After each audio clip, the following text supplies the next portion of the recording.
S'il y a un conseil que je veux te donner en termes de leadership, c'est n'envoie pas tes canards à l'école des aigles. Ne cherche pas à perdre ton temps à transformer un canard en aigle.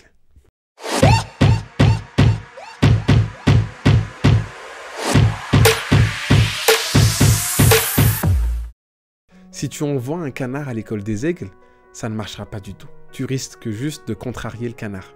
Où est-ce que je vais en venir? Je vais juste raconter une petite histoire qui va nous permettre de comprendre à peu près pourquoi j'insiste sur ça. Il était une fois des animaux qui décidèrent qu'il leur fallait quelque chose de significatif pour résoudre les problèmes du monde. Ils mirent donc en pied une école. Ils choisissèrent de créer des programmes d'activités qui comprenaient la course, l'escalade, la nage et le vol. Pour faciliter l'administration du programme, tous les animaux s'inscrivaient à toutes les matières. Le canard excellait à la nage. En fait, il était même meilleur que son instructeur.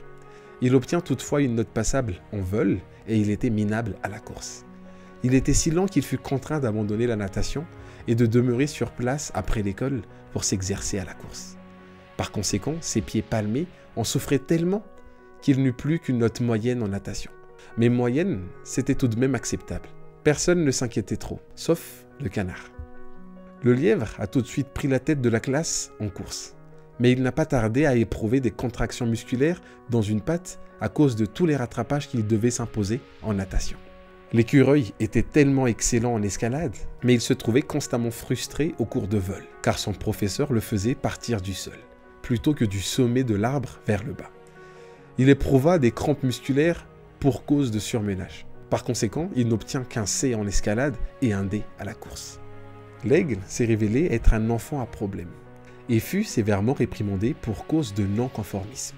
En escalade, il est arrivé au sommet avant tout le monde, mais il insistait pour s'y rendre seulement par sa propre méthode. Mais en fait, en résumé, le problème, c'est ça. En fait, si on force le canard à courir, finalement, ça l'empêche de nager au top de sa forme parce qu'il se déchire les palmes. Et pareil, l'écureuil a l'habitude de sauter vers le haut, vers le bas. Du coup, si on le force à décoller du sol pour aller en haut, il est frustré. Et c'est pareil, un aigle n'est pas forcément meilleur qu'un canard. Et un canard n'est pas forcément mieux qu'un écureuil ou vice-versa. C'est chacun à sa place. Si tu veux réussir, si tu veux avoir un style de leadership qui est bien pour tout le monde, essaie de voir comment est-ce qu'on peut mettre chaque personne à la bonne place. Le plus grand fossé dans le monde est l'espace entre où tu es et où tu devrais être.